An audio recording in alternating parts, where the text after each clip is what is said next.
Shalom, selamat pagi. Wah, senang sekali kembali bertemu dengan Anda di pagi hari ini di acara Kurenungkan Firman-Mu. Biar sungguh-sungguh hidup kita tetap kedapatan bersemangat oleh karena Tuhan selalu menyertai Anda dan saya. Amin. Nah, untuk itu mari kita berdoa terlebih dahulu. Tuhan sertai kami untuk kami boleh merenungkan Firman-Mu. Biar Firman-Mu ini menjadi kekuatan yang baru buat kehidupan kami, sehingga kami boleh tetap memuliakan Tuhan dengan hidup kami. Diserahkan semua dalam tangan Allah, dalam nama Tuhan Yesus kami berdoa. Haleluya. Amin. Amin. Amin. Nah, firman Tuhan akan kita baca di 1 Samuel pasal 15 ayat 22 dan 23. Tetapi jawab Samuel, apakah Tuhan itu berkenan kepada korban bakaran dan korban sembelihan sama seperti kepada mendengarkan suara Tuhan? Sesungguhnya mendengarkan lebih baik daripada korban sembelihan, memperhatikan lebih baik daripada lemak domba-domba jantan. Sebab pendurhakaan adalah sama seperti dosa bertenung, dan kedegilan adalah sama seperti menyembah berhala dan terafim. Karena engkau telah menolak firman Tuhan, maka ia telah menolak engkau sebagai raja. Nah saudara, di sini kita bisa melihat isi hati Tuhan. Dikatakan begini, tetapi jawab Samuel, apakah Tuhan itu berkenan kepada korban bakaran dan korban sembelihan? Saudara, apakah Tuhan itu berkenan kepada korban bakaran atau korban sembelihan? Saudara, yang Tuhan perhatikan itu bukan yang lain. Yang Allah ingin perhatikan adalah hidup Anda dan saya. Hidup Anda dan saya ini adalah kehidupan yang berarti bagi Tuhan. Bukan bicara soal persembahan. Oh, tidak akan pernah bisa mengubah Tuhan. Karena siapa kita hamba, siapakah kita manusia yang penuh dengan kelemahan bisa memberi kepada Tuhan? Tentunya tidak. Sebenarnya Tuhan tidak pernah butuh pemberian kita. Karena kita ini tidak akan pernah bisa dibandingkan dengan Tuhan. Tetapi yang Tuhan tertarik kepada hidup kita adalah bicara soal sikap hati kita kepada Tuhan. Itu yang menarik perhatian Tuhan. Dikatakan, apakah Tuhan itu berkenan kepada korban bakaran dan korban sembelihan? Sama seperti kepada mendengarkan suara Tuhan? Sesungguhnya dikatakan, mendengarkan itu lebih baik. Jadi mendengarkan itu lebih baik daripada korban sembelihan. Saudara, ketaatan kita kepada Tuhan itu akan jauh lebih baik. Kata mendengarkan di sini itu beda dengan mendengarkan dengan sungguh-sungguh. Kata mendengarkan dengan sungguh-sungguh itu berbeda. Ya, kata mendengarkan itu ya mendengar. Saya satu hari anak saya nonton TV, waktunya dia sekolah, saya teriak dengan dia, "Ayo Kenny, waktunya sekolah." Tapi dia tidak begitu perhatian. Anak ini pasti mendengar karena jaraknya nggak terlalu jauh, cuma 1 meter begitu dengan saya. Tapi dia karena tidak perhatian, dia perhatian kepada yang lain, maka dia tidak begitu mendengarkan. Dia mendengarkan tapi tidak mendengarkan dengan sungguh-sungguh. Buktinya apa? Buktinya dia tetap duduk di situ. Dia masih melihat TV. Anak ini mendengar tapi tidak mendengar dengan sungguh-sungguh. Buktinya apa? Hidupnya nggak berubah. Nah begitu suara saya agak naik begitu, "Ayo Kenny mandi." Baru dia takut, baru dia mendengarkan, langsung dia lari ke kamar mandi. Nah yang kedua itu dia mendengarkan dengan sungguh-sungguh. Buktinya apa? Hidupnya berubah.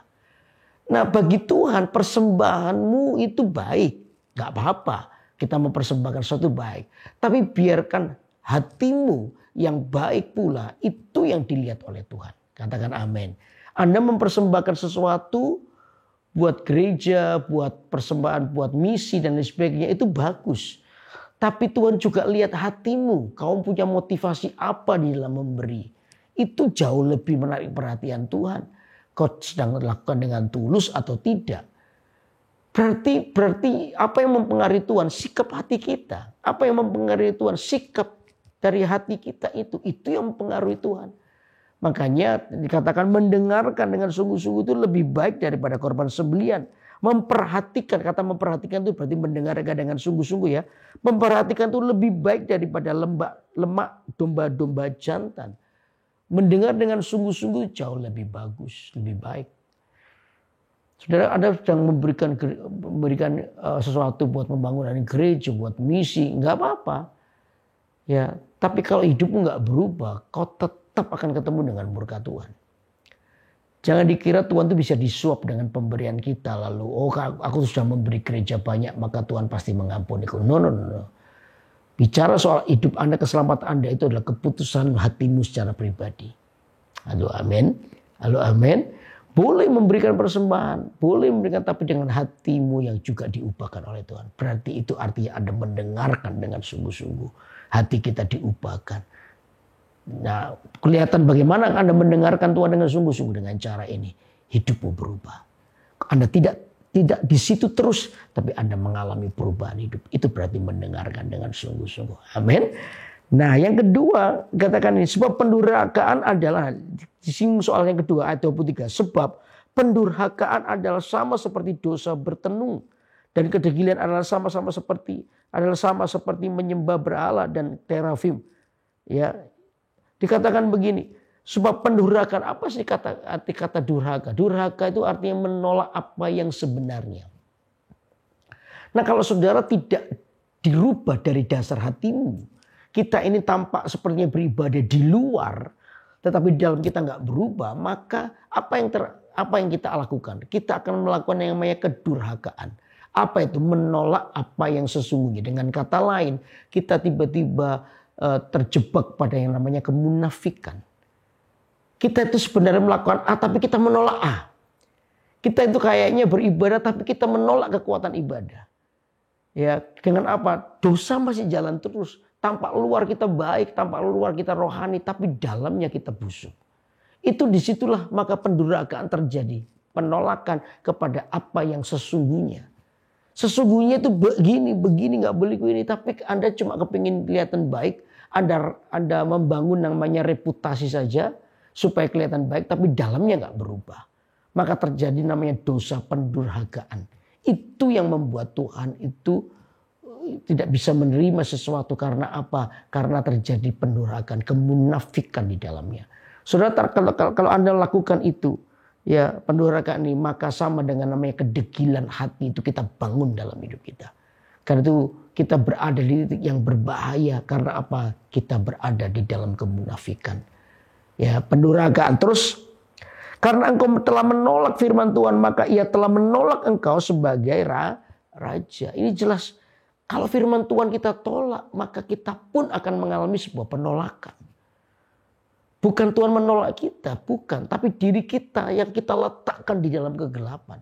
Tuhan sudah beritahu ada terang, ada gelap. Tapi kita meletakkan diri kita di dalam gelap. Kita meletakkan diri kita di dalam sebuah hukuman. Sehingga kita memilih bagi diri kita untuk masuk dalam hukuman itu. Apa hukuman itu? Kegelapan tentunya. Hidup kita gelap, masa depan kita gelap, semuanya gelap. Karena apa? Kita tidak pernah berubah dari dasar hati kita. Kita cuma mau tampak luar bagus. Ya, kita ini cuma tampak luar yang baik. Tapi dalamnya kita nggak berubah. No. Kekristenan itu selalu dimulai dari dalam hati kita. Saya percaya begini, saudara. Kalau Anda dikenal baik, jadilah karena memang Anda baik. Bukan karena pura-pura baik.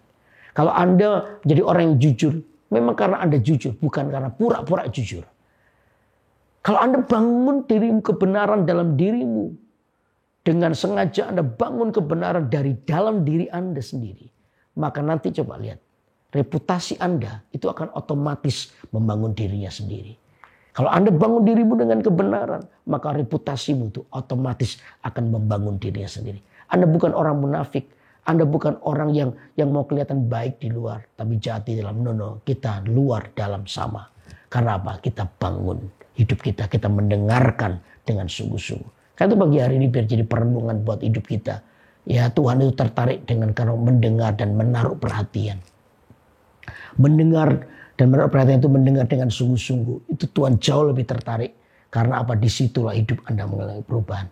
Amin. Kalau kita tidak begitu, kita cuma mau tampak luar bagus tapi dalamnya nggak pernah berubah, maka kita akan terjebak namanya pendurhakaan. Dosa pendurhakaan. Di mana kita akan dikuasai dengan yang namanya kemunafikan. Dan itu akan membuat kita pada kehancuran. Karena kita melakukan itu, maka kita akan mengalami penolakan yang ketiga. Penolakan. Ya, karena apa? Kita ini cuma repot atau cuma bingung membangun reputasi. tapi kita tidak pernah membangun siapa kita sesungguhnya. Saya percaya kalau Anda hari ini sibuk membangun kebenaran dalam hatimu, tadi saya bilang, maka reputasimu itu akan membangun dirinya sendiri. Dan saya percaya hidupmu pasti akan jadi berkat buat orang lain. Amin. Mari kita berdoa. Tuhan Yesus, terangi hati kami supaya kami sungguh-sungguh menjadi orang yang baik. Kami jujur bukan karena kami pura-pura jujur, tapi kami memang adalah orang yang jujur.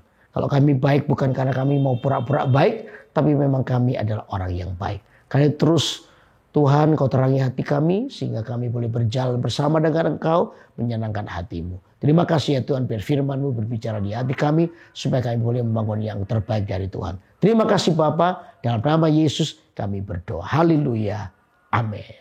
Wah, senang sekali untuk terus memberitakan kebenaran firman Tuhan buat Anda. Karena itu terus ikuti acara Kurenungkan Firman-Mu tiap hari Senin pagi pukul 6 pagi waktu Indonesia Barat dan pukul 7 pagi waktu Indonesia bagian tengah di YouTube GMS Kalimantan.